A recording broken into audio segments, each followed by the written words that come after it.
What is up everyone? Welcome sa isa na namang reaction video, sa isa na namang episode ng Maria Clara at Ibarra. Ano kaya ang say nito ni Clarita sa pag-grand reveal ni Sunny Side Up? Uminom na kaya ng salabat si Fidel para gumanda-ganda naman yung boses sa susunod na harang. Samahan mo na ng energy drink, sabi nung sa comment section, no? Ha? Okay, wag na natin patagalin. Panoorin na natin. Ang iyong tunay na ama ay walang iba kung hindi ang iyong pinakamamahal na ninong na si Padre Damaso. Yan na! My gosh! Kapit mga kaibigan! Mga kapuso, kapamilya, kapatid! Ngunit ang liham na ito ay magpapatunay na hindi ako gumagawa ng istorya, Maria. Oh. Yari ka, may ebidensya ba? At para mabasa ko yan, ang kapalit ay ang mga liham ni Crisostomo. Anong connect ng liham ni Crisostomo dyan sa liham ng nanay mo kay Damaso? Parang hindi ata balanse yung palitan ng sulat unless may nakita si Salvi na makakasira ni Crisostomo dun sa mga liham niya kay Clarita. Subalit, sino naman ang magkakasal sa inyo gayong galit sa iyo ang mga pare? Wala bang ibang pare? Sinulit na po ako ng liham sa Arsobispo. Buk, si Arsobispo pa! Masasalamat po sa kanya.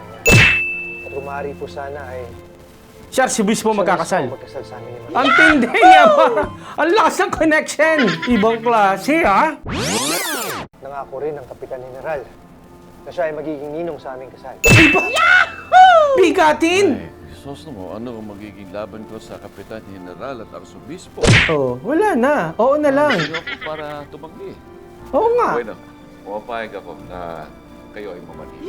Grabe, ang galing ni Ibarra doon, ha? Last episode, nagtataka ako kung paano niya mapapa-oo si Kapitan Tiago. Meron pala siyang hawak na alas. Iba talaga ang Ibarra. Pero iyon ang katotohanan. Sheesh, truth hurts. Namatay sa panganganak ang iyong ina. Kung kaya't ang lihim sa tunay mong pagkatao ay hindi narabunyag pa. Grabe naman, Salvi, ha? Maliban sa sulat na ito na natagpuan ko sa gamit ng private. Eh kung yan ba, pinababasa mo na lang kay Maria? May pa-exchange gift ka pang nalalaman. Kapalit nito, sigurado ako magwawasak sa reputasyon ng iyong mga ama Grabe, blackmail yan, ha? ng buong pamilya. Hanggang sa pang-blackmail, inuubo ka pa rin. Sasadyain lamang natin si Fidel dahil nais ko sana siyang isama sa aking pamamanigan. Yeah! Naku sir, kayo na lang po. Ayoko makita yung bastos na yun. Ay, grabe naman. Halik, kapal ng mukha. Kaya pala siya nag-walk out kagabi. May galit pala talaga kay Fidel. Akala ko char-char lang yung kunwaring ayaw niya nung halik. Na-offend pala talaga si Clyde doon, ano? Dapat mag-sorry muna si Fidel. Kung nagawa niya ang kalapastangan na yun, ay nararapat lamang na bigyan kanya ng katarungan. At sa lalong Kailan? madaling panahon ay nararapat lamang na ikaw ay kanyang pakasalan. Yo! Speaking of, iba ang timing ng Fidel natin. Ang dami ko pang pangarap sa buhay. Kaya, kasal? Sakalin kita dyan. Napakabangis talaga magsalita nito ni Clyde. Pero yan ang gusto ni Fidel. Clyde, kung hindi mo nalalaman, lalo siyang napopol sa ganyan mong galawan. Pupusta ako, ngingiti pa to si Fidel, imbis na ma-open. May sadista to eh. Tamo, nakangiti pa oh.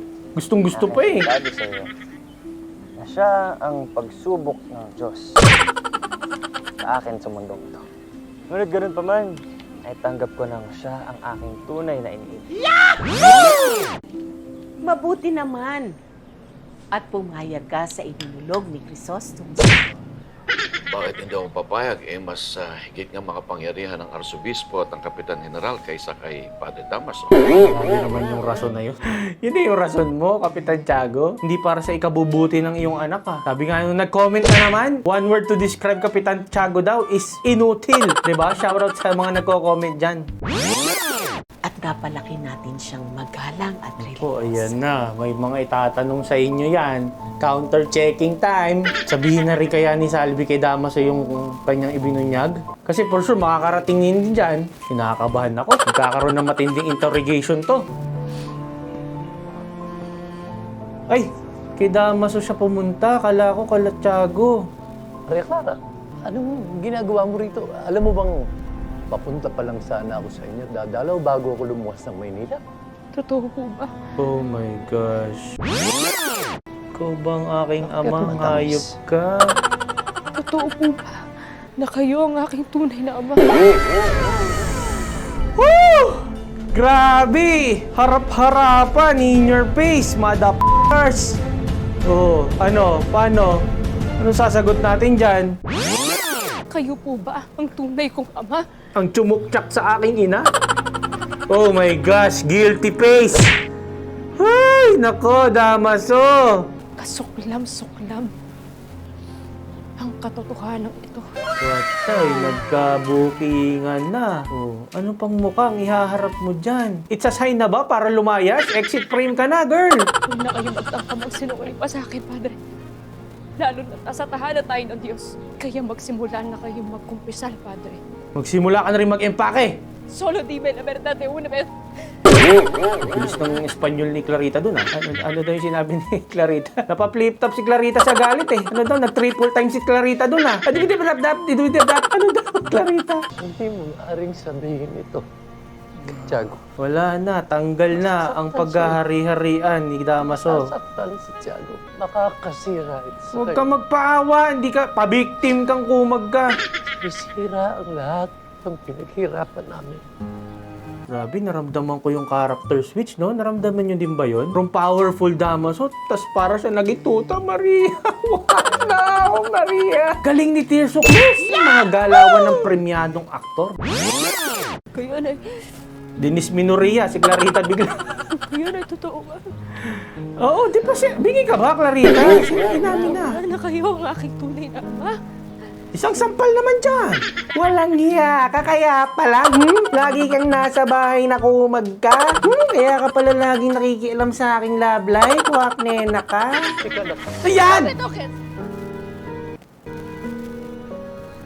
Kala ko sasapakin. Hindi mo ko maniwala na ang buong pagkatao ko ay isa pa ng malaking pagpapanggap at kasinungalingan.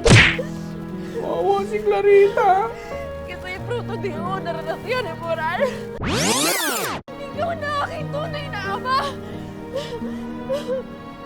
Ay isa pa lang makasalanang fraile. Pero eres un hipócrita. Ensenya la bondad. Takte na yan, no? Kinikilabutan ako sa acting nito ni Clarita eh. Nararamdaman ko din yung galit tsaka lungkot at the same time, Clarita. Paano natin babardagulin yan eh, kung ganyan ang actingan, no? Get out of my sight! Pain nawa tayong lahat. Oh my God! Ay, grabe! Galit si Clarita!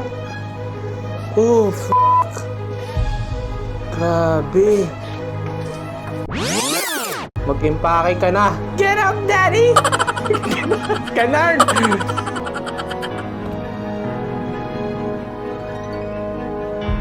Ba't ganun? Ba't parang naaawa ako kay Damaso? Hindi ako dapat maawa pero nadadala ako sa acting nito ni Tirso Cruz eh. Bakit ka umiiyak? Mag-isa ka lang. Oh, paano? Paano mo sasabihin yan sa iyong BFF? Hala, nabaliw na ata si Clarita. Anong nangyari? Bakit ka umiiyak?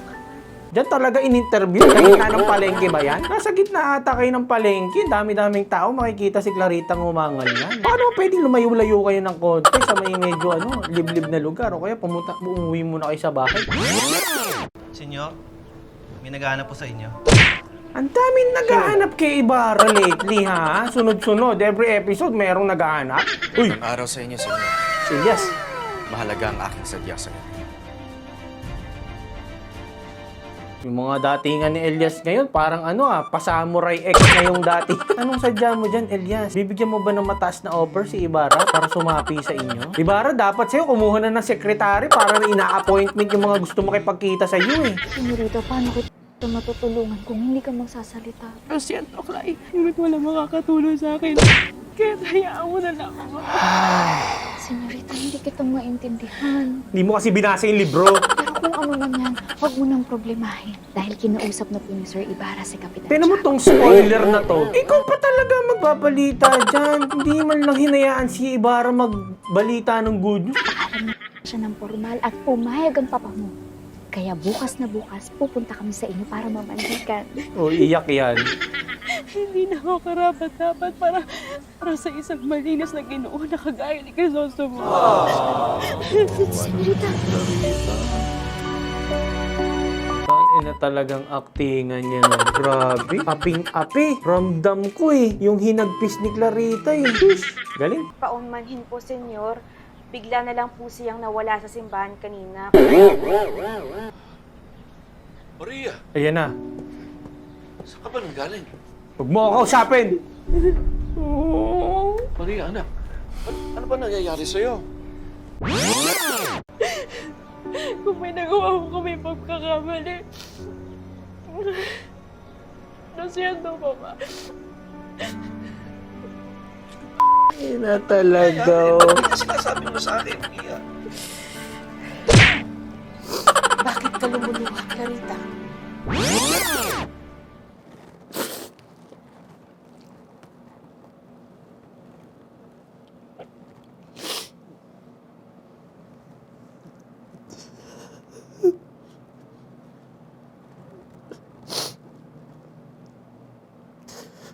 Ang mo naman, Clarita. Usapan, bardago lang reaction eh. Paano natin o-okrain itong mga ganito?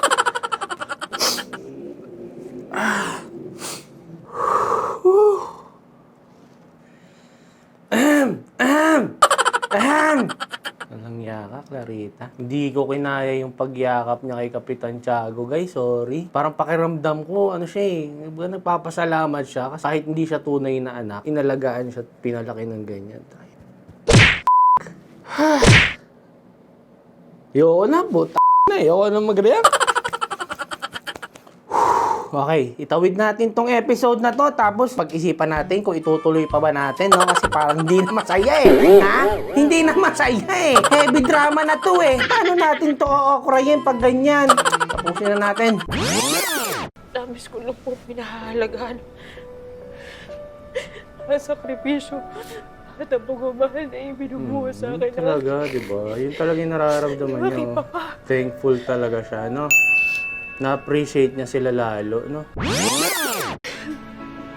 Nababaliw ka na ba, Iha? Anong nangyari sa'yo?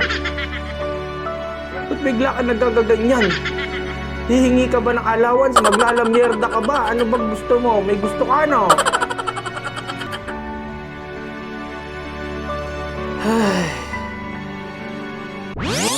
Ay, nako, GMA, ewan ko sa inyo. So, pag-isipan muna natin, kung itutuloy pa ba natin tong ginagawa nating reaction video. Ha? Di na masaya eh. Ha? May stress na ako eh. Ay, nako mga Ginoo at Binibini. Laban pa ba sa mga susunod na episode? Laban pa natin, ha? Sige, nandyan na eh. Hanggang sa muli. Bye-bye!